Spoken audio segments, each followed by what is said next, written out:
Hello everybody, here's Mr. C. This is a recording for Lab 407, the Muscle Fatigue Lab. During that recording I will go over the lab and highlight the areas that you need to focus on so you learn the most and get the maximum number of points. So let's go. Alright, here we are. Here's the lab, the first page of the lab. Um, And here are the important instructions to begin with. It boils down to this, what stuff is in yellow, but first I want you for each of the 5 sections to read the background information. Then complete your hands-on activity and there's space to record your results. And then is where you will analyze your results and make a response. Yeah, so you're not just answering questions. And in short, your response will include your results in form of a sentence, and you can use the background information. So the background information that is given to you is kind of your reference. You can and should go beyond that if there are questions that are not in the background. Do a Google search or go through the lessons to find information. Your response is what gets graded on. Okay, and there's some information here as well as how to show the comments, how to show these grading boxes on the right. Okay, so let's start with the first section here. It's weightlifting. Don't worry, you're not lifting weights and going to the gym or anything like that. There's your background information, so I want you to read through that because you will use that information, not word by word, but the key terms that are listed here, for example, those you will use in your response later down here. Okay, so don't be shy, there can be similar words, but I don't want you to just cut and paste it down.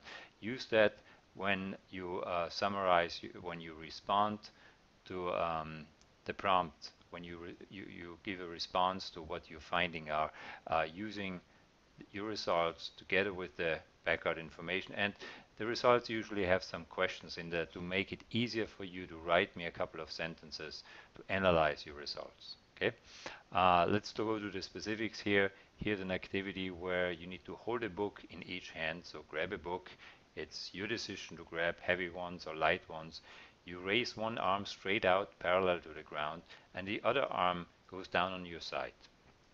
And you're going to record how long did you hold the book before fatigue got the better of you. In other words, how long could you hold the book straight out until you got tired?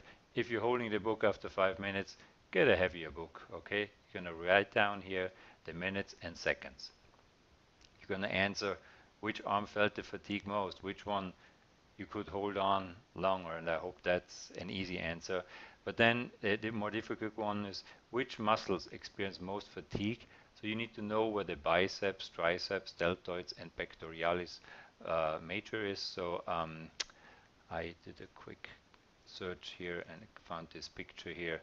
Can I make it bigger? I think we can make it bigger here for you. So these muscles, the deltoids are up here on the shoulder, the pectoralis major is the front muscle, and then we have the biceps, the inside of your arm, and the triceps on the back side. Okay, and I'd be curious to hear from you which of these muscles you used most and which one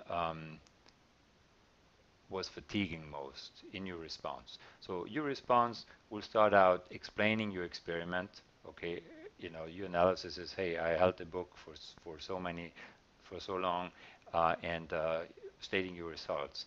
And then you try to interpret your results using this information. What was going on there?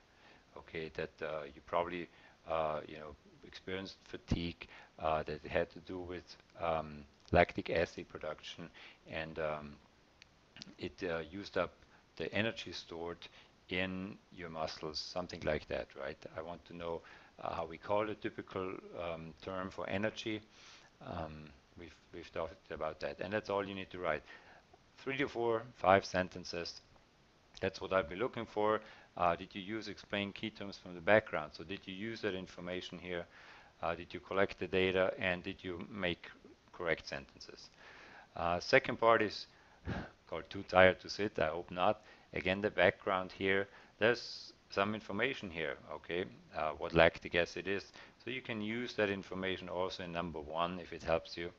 To do this, you're going to sit against the wall with your knees bent at 90 degrees angle. Almost sounds your physical fitness test again. Hold this position for as long as it takes to feel muscle fatigue. If it's more than 3 minutes, you ain't doing it right. So 90 degrees, it's like 90 degrees, right? So, you know, a 90-degree angle between your lower leg and your upper legs, upper part of the leg. So report the times here. Just right here quickly, how did you feel? Um, how did you feel walking once you finished sitting on the wall? And then um, answer this one here. This will help you. This sentence frame will help you to make a response. It's called by a build-up of, and you should be able to answer these questions based on the background here. Then you make your response. Again, you tell me about the experiment you did. What were your results? What were your conclusions or from it, right? And again, use the these questions as a framework and include those key terms. Number 3 is called to beat or not to beat. We're going to look into the cardiac muscle, and you extend your arm out in front. I'll let you read through this background information. The same deal. You're going to use it in your response. Extend your arm out in front of you using your hand. Squeeze a tennis ball. Okay, you don't have a tennis ball. Find a similar object. Don't use your little sister's or brother's favorite toy, okay? hard, squeeze it hard. One time each second for as long as you can. So you squeeze hard, let go. You squeeze hard, let go. This is how hard your heart really works. And it does not complain, right? See what happens after you do it 60 times. Um, and your results report here. Um, how is your heart muscle different from your arm muscle or skeletal muscle? Um, did your cardiac muscle, does your cardiac muscle, and here we mean your heart, right, experience fatigue? And how about your skeletal muscle experience fatigue? I think you can explain those things. Um, how long did you live anyway in minutes? So if you were to use your arm to pretend it's your heart, how long would you live? And in your response, same recipe. Tell me about the experiment. What did you do? Um, Tell me about the results, and then use the background information and these sentence frames here to respond, you know, to interpret your results. We go to number 4. Okay. Um, After just 7 seconds of use, a muscle begins producing lactic acid as glycogen is broken down to provide energy. So this is anaerobic respiration, right? We don't get enough oxygen there, so we're going to produce lactic acid. Um, so to help delay this muscle fatigue, muscle fibers are constantly switching on and off to allow individual fibers a moment of rest. This will demonstrate the effect of action of muscle fibers. So you hold a popsicle stick or you can put a pencil in front of you parallel to the tabletop, place a bent paper clip. If you don't have a bent paper clip, a rubber band or something will do fine. Raise the stick until the legs of the wheel just touch the table. So it needs to just touch the table. Top the paper clip, the top should rest on the stick. So here it should go around it, right? That's just description. Hold the stick as steady as you can for 30 seconds and observe. So hold it as steady as you can, free, without putting your arm down, and look what you observe. And then you do it one more time, but this time you grip it very hard, you know, stick hard and repeat this step 5. Do it again for 30 seconds and observe what happens. And here are your sentence frames. And you definitely need to read the background or introduction to understand it, but it's all here again to help you answer that one. And number 5, a close spin calisthenics. So if you then don't have a clothespin, you can look for something similar, right? Muscle fatigue can also be observed by repeating the same activity twice and measuring the difference from trial 1 and trial 2. So here we have, you don't need to lift 25 pounds over your head a minute. This is an, a, a prompting question, right? This is a hypothetical question. What would happen if you were to lift 25 pounds? Okay, you don't need to do it.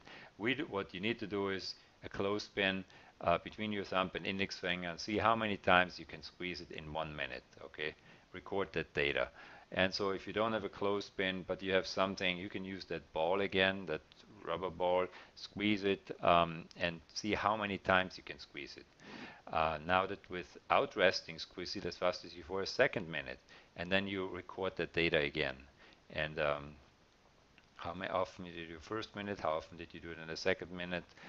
And you probably expect, experience some sort of soreness, and then you need to answer those questions again. And what it's meant with introduction again is background here, and you answer those questions. Okay, there's some understanding here what muscles are involved in the forearm. I'll let you do the research. You don't have to answer all the questions. These are more or less there to give you some ideas of how to respond. There was a prediction. Oh, why? Okay, so if you made a prediction, you can include that. It's more, so don't go verbally by these questions. Results to back up your data. You're going to use your results. So same recipe as before. Explain me about your experiment. What did you do? What were the results? And make a conclusion or discuss it using the background information. And that's all there is. And if you do everything right, you get 25 points. If you miss some points, you can always redo the lab one time up to the due date at the end of the semester, not the last day, the teacher graded assignment due date. I hope this was helpful. I know it was fast, but some students are bored of a whole hour of Class Connect recording, so I try to do it a quick overview here. For those of you who still have questions, please send me a K-mail or email. Be glad to respond. Have fun in the lab. Usually it's a quite popular lab. Thank you.